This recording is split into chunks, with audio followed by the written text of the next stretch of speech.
What's up, everybody? Welcome back. Behind me here is my buddy Joe's other Toyota. This belongs to the same guy that we rebuilt the engine for in the other Toyota a week or so ago. Today, we're going to take the old crusty distributor out and install this nice high-performance recurved unit from LC Engineering.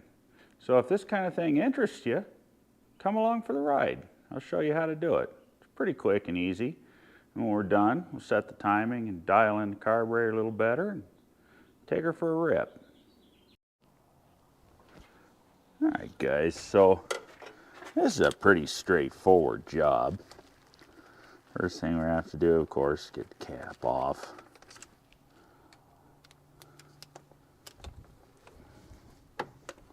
Well, I'll just go ahead and get the wires out of the way now.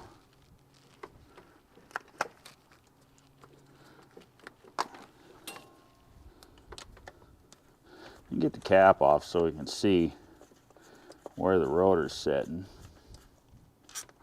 Could bring it up on the top dead center, but it's not that big a deal. We're going to put it right back where we found it with the new one.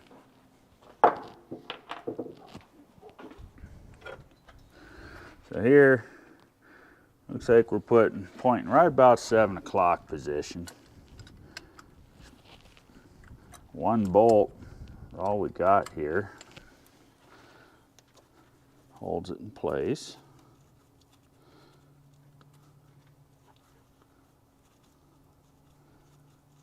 Crap in the threads and wants to argue with me a little bit. Just like that. Vacuum line off. And we'll go ahead and just pull it straight out of the engine. All we got is this one wire harness here. We'll clip on there. One clip on each side. And she should come undone for us. Sometimes these things like to fight a little bit.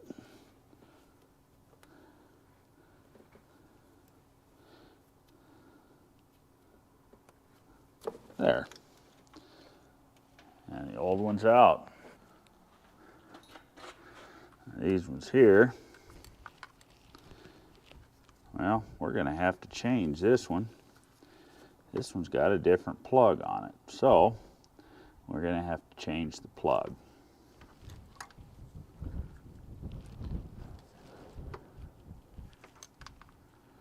We're still going to start slipping the new one in, get it right tooth. Oh, that's one tooth off. Seat it in, still a tooth off. Back it out. Should be able to feel the next tooth over. Slide it in, and that rotor's in the same position it was before. Go ahead and get the bolt started.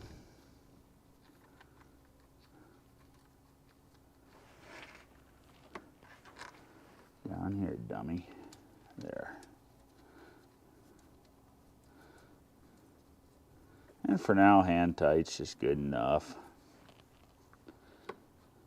Just keep that from backing out.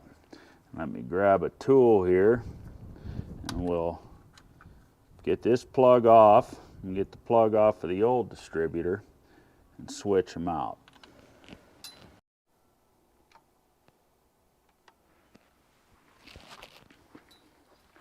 Okay, so first, you just gotta pull your little weather pack seal out. And just slide it up the wire, get it out of the way. And I've taken just a little pocket screwdriver that I've ground down and made a little pick tool. And you go right here on the back side, and there's a little tab in there. You just got to bend it a little bit, and that wire should pop out of there. And it looks like this one is going to argue with me a little bit. Come on now.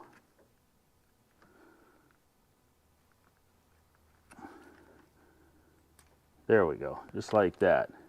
And then once you get that done, you're going to take a little tab and you can just come from the other side here. Hope you guys can see.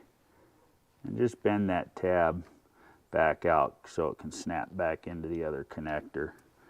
The other truck, even though it's the same year, I believe this one's also an 82, its connector actually matched. But this one is different. Not the end of the world. All we got to do is switch them out. It's the same type of plug already on the distributor. Just like that, the wire terminals. Now we got our plug off. Same thing over here. Try and get that in frame for you. Bend that tab back out a little bit so it can snap into the new plug, the new old plug, just like so. Let me grab that other plug and I'll show you how it snaps back together.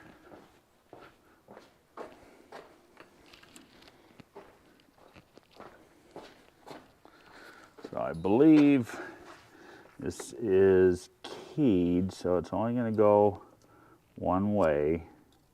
Yeah, it won't go the other way here.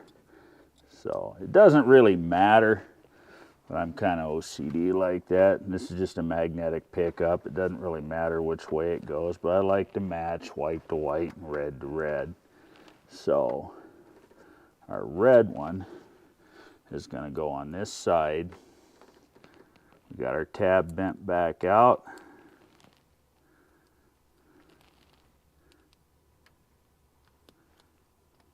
Start that in there like so.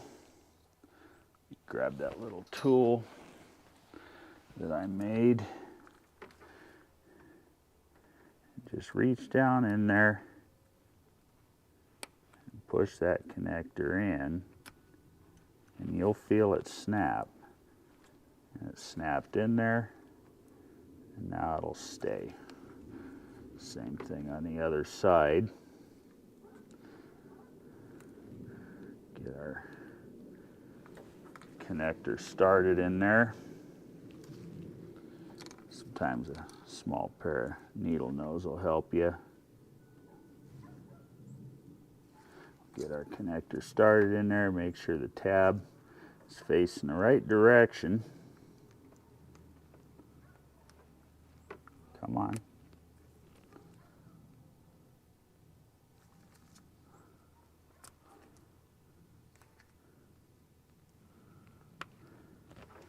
Get it started, and from the back side, just gently snap it back into place.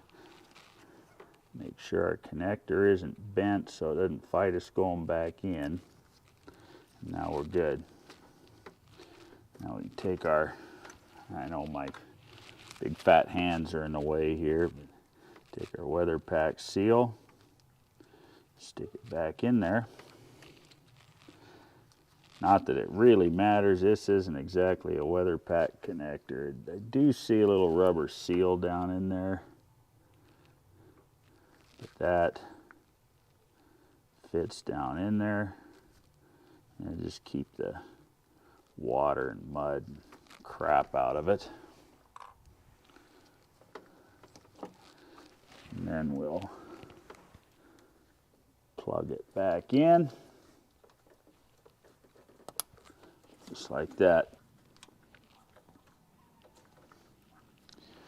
And there you go.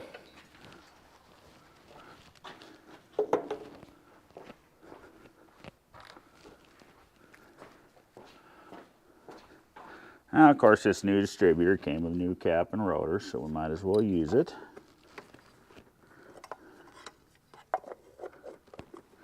Get our cap back on. Now we'll put our spark plug wires and coil wire back on.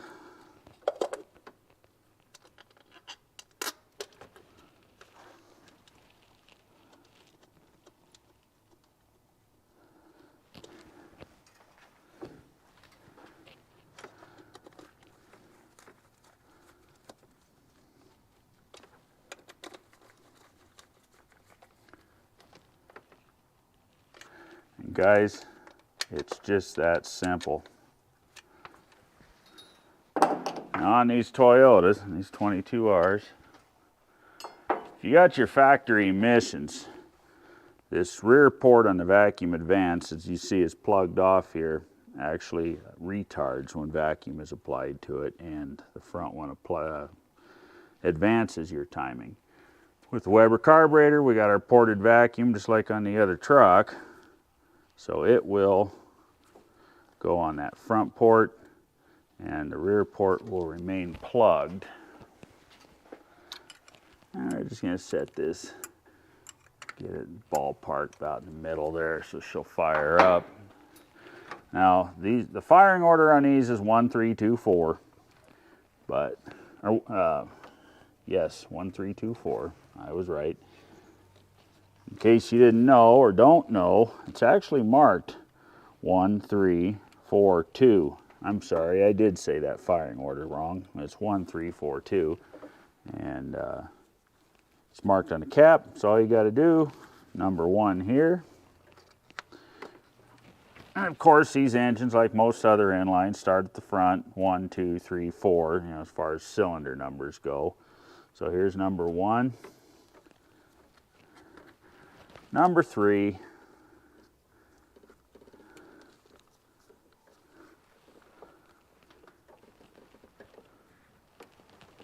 number 4, back cylinder, and number 2. Of course, coil wire goes in the middle. Give her a little shot of gas, and she should light off.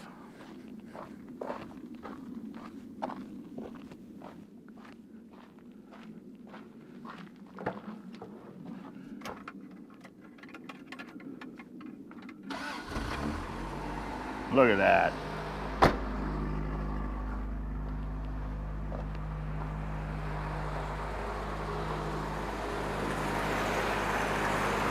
All right, so we got our distributor installed. I'll let it warm up. I'll go ahead and pause the camera. You guys don't want to sit here and watch an engine warm up. It's kind of like watch paint dry. I'm going to pause the camera, let the engine warm up, get a timing light hooked up, and I'll show you guys how I'm going to time this thing. Okay, so we're all warmed up. Got our idle set right around 750. Throttle plates closed to the point to where I don't have any vacuum on the port. And we have the line disconnected. No vacuum. We've got, it's like about 14 inches of vacuum at idle. That's manifold vacuum. We got that hooked up right down here. And see, I got my timing light set at 8 degrees. Now, I don't know if flicker and everything, if this is going to show up for you. Hopefully, I'm going to try not to drop the camera in the fan because this truck ain't got a fan shroud on it. But I see the camera's not really picking up the timing light too good, but there's the timing mark down there with our adjustable timing light set on 8 degrees. We want our mark to line up with the 0. And it's real close. It's actually, looks like a couple of degrees advanced. I'll bump my light up. 11. Still don't know if you guys can see that or not. Clicking it up, 7, 8, 9, 10. We got about 10 degrees there. So what I'm going to do now is set you back up on the tripod.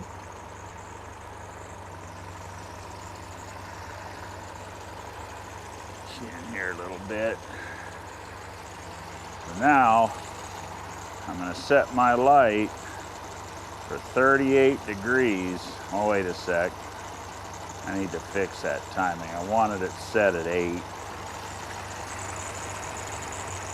So all we got to do,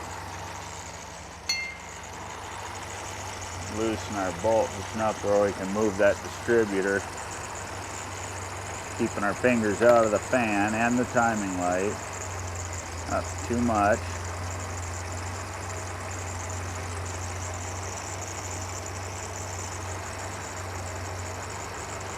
We're gonna just move the distributor till our light lines up with the 0.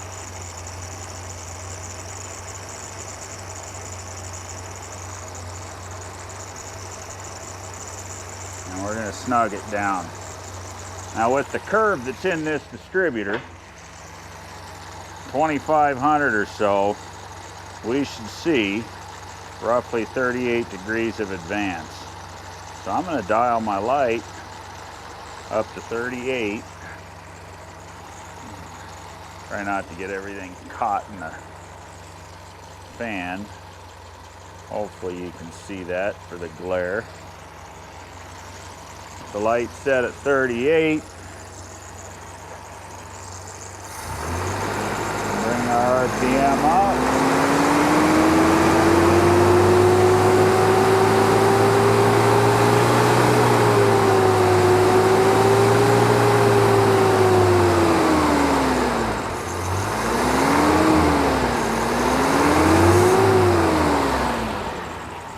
And we got 38 degrees of advance. Now we can hook our vacuum back up, and it's going to give it more street manners and better fuel economy, because when we tip in, we'll see that quicker advance curve.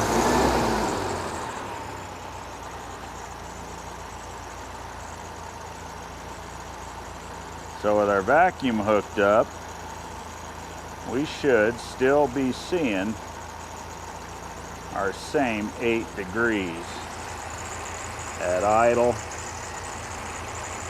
which we do. That's all there is to that.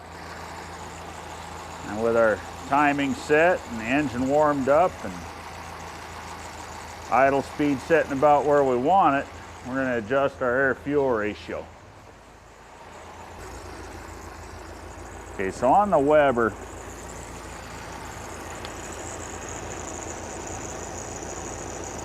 right here, that's your throttle stop screw. That's where you're going to set your throttle blade.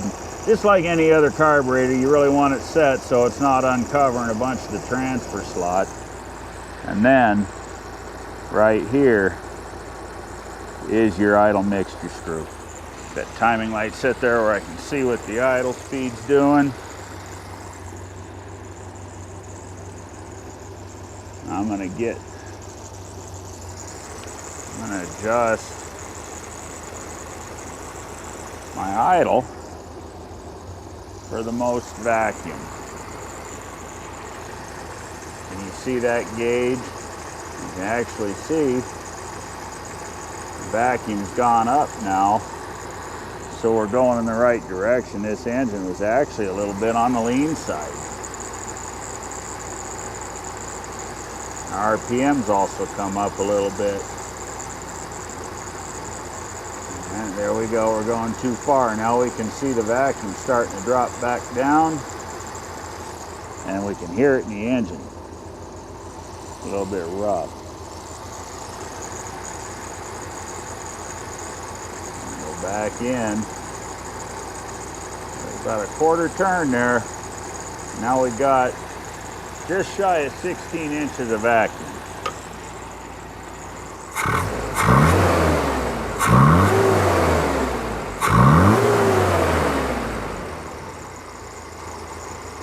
It sounds happy.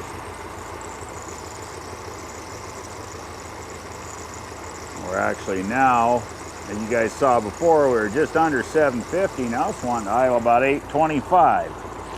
So we're going to back our throttle stop screw out just a little bit more.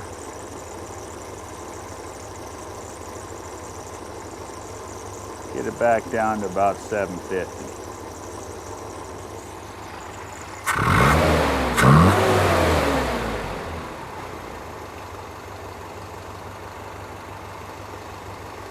Listen to that. It's just happy. Go back by the exhaust and let you hear the exhaust.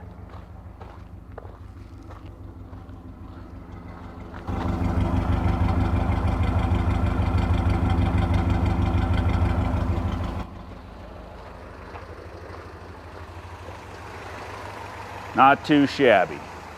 This is actually a nice truck. Give you guys a little walk around of it here. 315 70 17s, just over a 33-inch tire.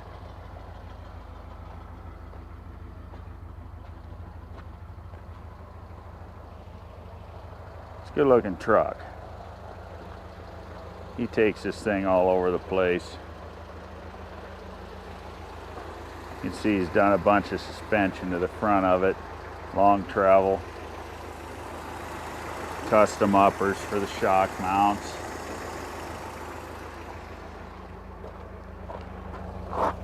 Tacoma electric locker. None of that air bullshit.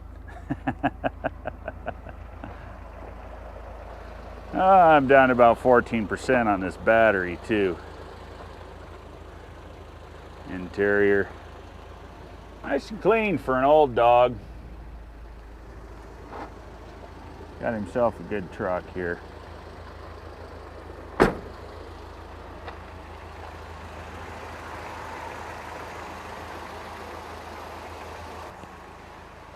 right, guys, hope you enjoyed that.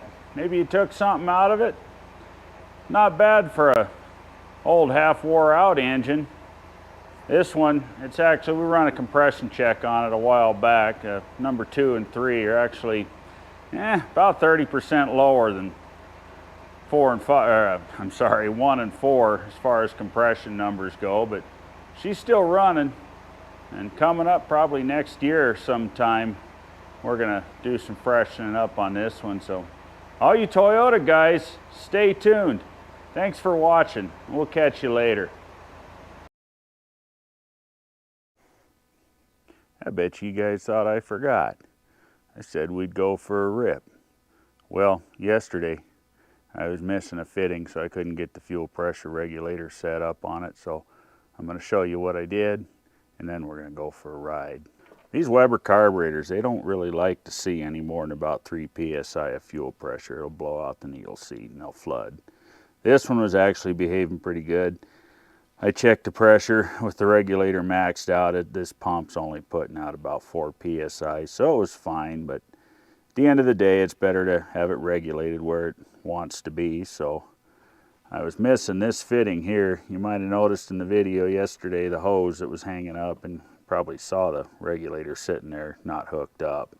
But that's what it was. It was this fitting here was missing. So I had to run to the parts house and get one. And yeah, yesterday afternoon I had to go do some other work real quick on a dump truck and just couldn't get it done. So here we are today. Got the fitting in, got the fuel lines plumbed the way they should be.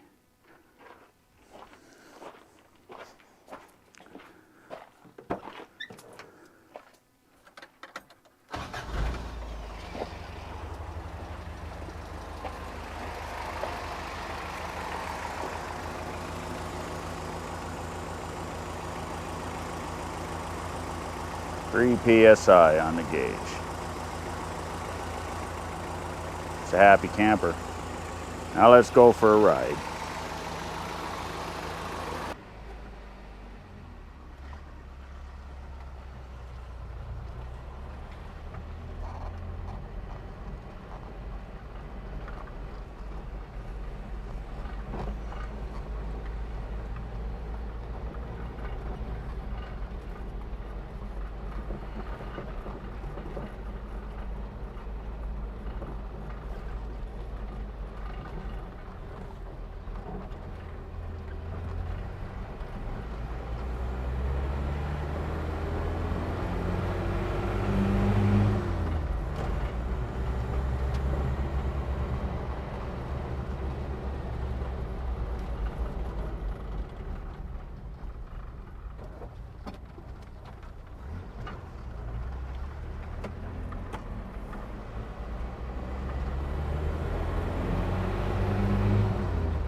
That's right, I forgot. He told me the speedometer don't work in this one.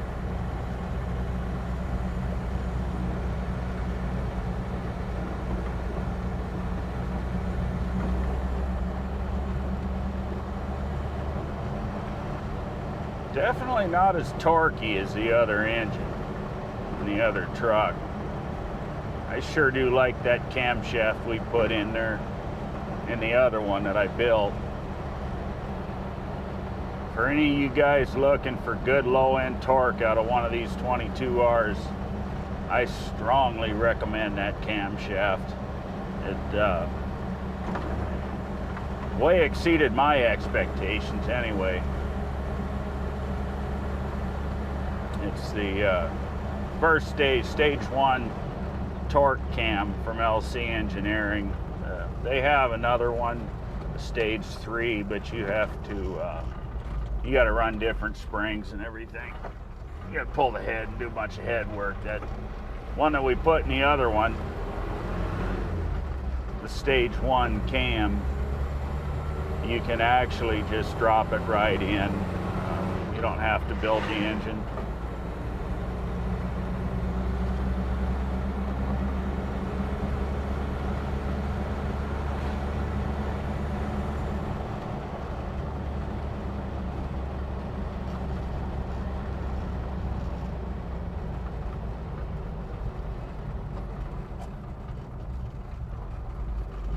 But I gotta say, this one's running good.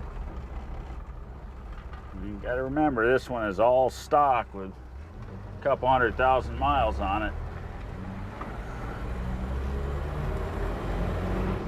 I should say stock internals. Of course, it's got the header and Weber on it. But this has also still got the stock intake manifold on it with an adapter for that Weber carburetor. So I do believe that Offenhauser manifold also really helped that other engine.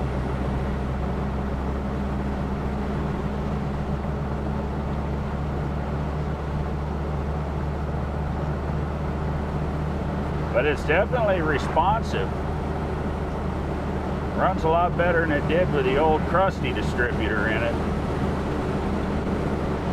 A little more friendly on the street with a quicker advance curve. And that'll also really shine out in the hills too when you're hard throttle especially.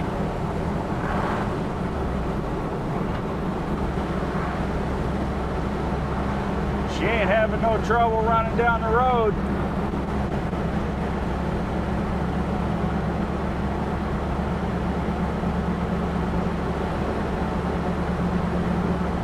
It's actually been fun working on these little Toyotas. I ain't messed with them in a good number of years, couple of decades probably, if I'm being honest.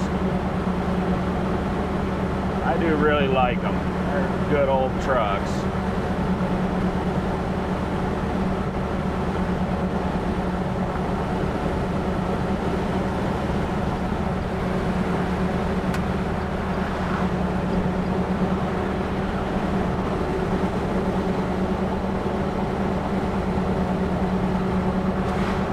Typical big tires on a small truck, got that little hop to it going down the road. It's a give and take. You got a cool four-wheeler, they're not quite as smooth on the asphalt. This one ain't bad. Hopefully the camera's doing its job so you guys ain't getting a bunch of shaky footage.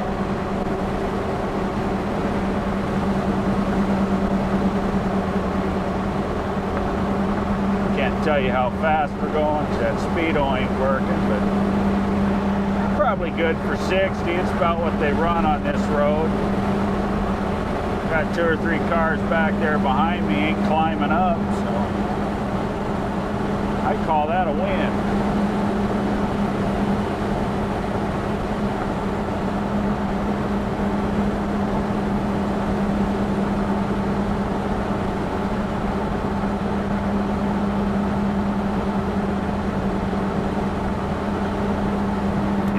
fifth gear.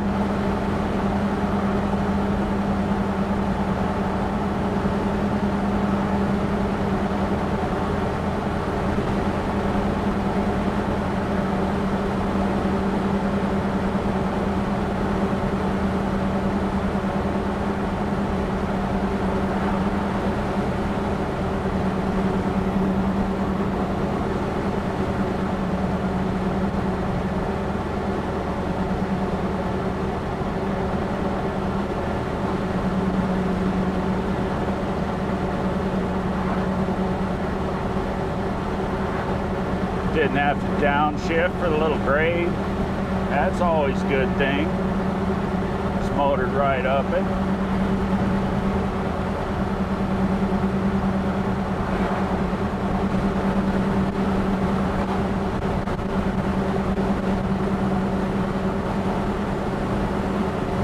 Another month or so, if it warms up, like, man, I sure don't know what's going on with the weather this year, but spring just don't want to get sprung. All this out here is going to be green.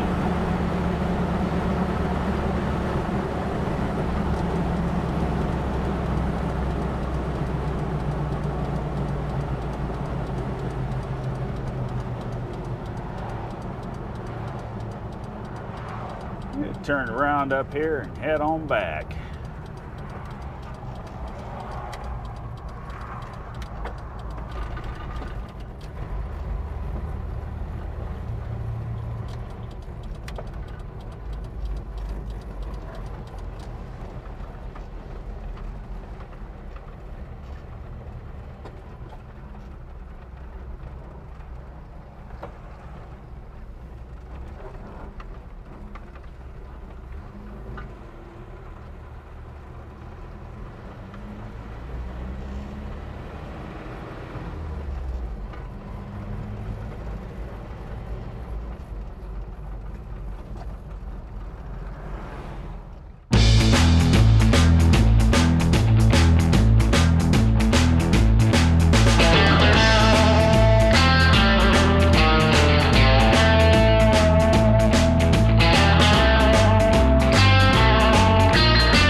All right, guys, there you go.